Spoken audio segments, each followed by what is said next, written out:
Hello, Matt here from ChemistryStudent.com. In this video, we're going to look at empirical formulas and how to calculate them. We're going to talk about what empirical formulas are, how to calculate them using experimental data, and why they can be useful in chemistry.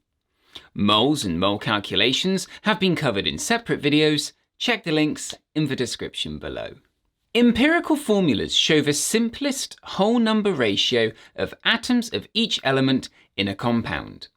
When analysing a substance, it is possible to determine the ratio of atoms of each element in the substance.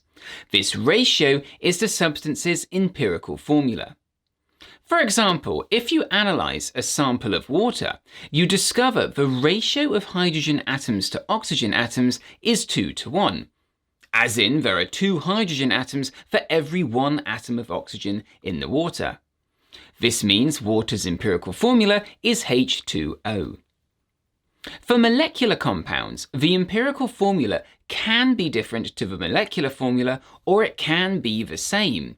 It depends on the compound. For example, with water, we just said the empirical formula is H2O. This is the same as the molecular formula for water. Each molecule of water is made up of 2 hydrogen atoms and 1 oxygen atom. The analysis of the hydrocarbon butane gives a ratio of 2 carbon atoms to 5 hydrogen atoms. An empirical formula then of C2H5. The molecular formula for butane, however, is C4H10. As in, 1 molecule of butane is made up of 4 carbon atoms and 10 hydrogen atoms. In this case, the empirical formula is different to the molecular formula. For an ionic compound, the empirical formula is the same as its chemical formula. Analysis of sodium chloride gives a ratio of 1:1 for sodium and chlorine. As a result, we say the formula of sodium chloride is NaCl. You may be thinking that it seems a bit strange and a waste of time to work with empirical formulas. Surely we should just always use molecular formulas. The thing is, determining molecular formulas is really difficult and advanced. Empirical formulas can be determined experimentally much more easily. In fact, empirical formulas of many compounds were known years before their molecular formulas, and some before scientists even knew that molecules existed. This is because empirical formulas can be determined using percentage by mass data, which can be obtained experimentally. Percentage by mass refers to the percentage of a compound that is made up of each element in it, based on mass.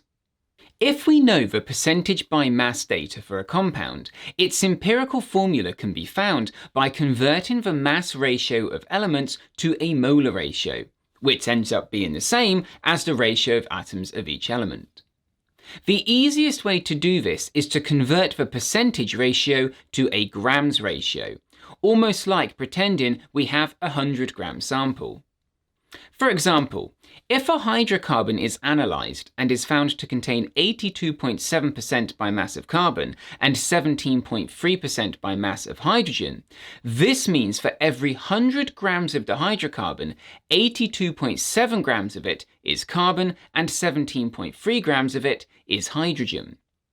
We can convert this mass ratio of each element to a mole ratio by using their relative atomic masses. Number of moles equals mass divided by relative atomic mass. Well, the relative atomic mass of carbon is 12, and 82.7 divided by 12 is 6.9. Hydrogen has a relative atomic mass of 1, and 17.3 divided by 1 is 17.3. This means then that if the mass ratio of carbon to hydrogen is 82.7 grams to 17.3 grams, we've just worked out that this is the same as saying the molar ratio of carbon to hydrogen in a compound is 6.9 to 17.3. We now have a molar ratio. To try and make this a simple whole number ratio, we divide both mole values by the smallest value of the two. In this case, carbon has the lowest value of moles, 6.9. 6.9 divided by 6.9 equals 1, and 17.3 divided by 6.9 gives 2.5. The ratio is now simpler, 1 to 2.5. But it still isn't a whole number ratio. 1 to 2.5 can be multiplied by 2 to give the ratio 2 to 5. This is now the simplest whole number ratio, meaning the empirical formula of the compound is C2H5. If we wanted to work out the molecular formula of the substance, we'd need to know more information. For example, its relative molecular mass. Using a compound's empirical formula and relative molecular mass to find its molecular formula has been outlined in detail at chemistrystudent.com. Check the links in the description below. So, to summarize, empirical formulas show the simplest whole number ratio of atoms of each element in a compound. For ionic compounds, the empirical formula is the same as its chemical formula. For molecular substances, empirical formulas can be the same as the molecular formula, however, they don't have to be. For example, the empirical formula of methane is CH4, and its molecular formula is also CH4. However, the empirical formula of butane is C2H5, and its molecular formula is C4H10. Empirical formulas can be found using percentage by mass data for a given compound.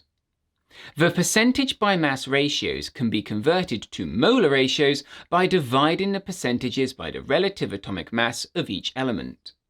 The molar ratio in its simplest whole number form is the empirical formula of the compound.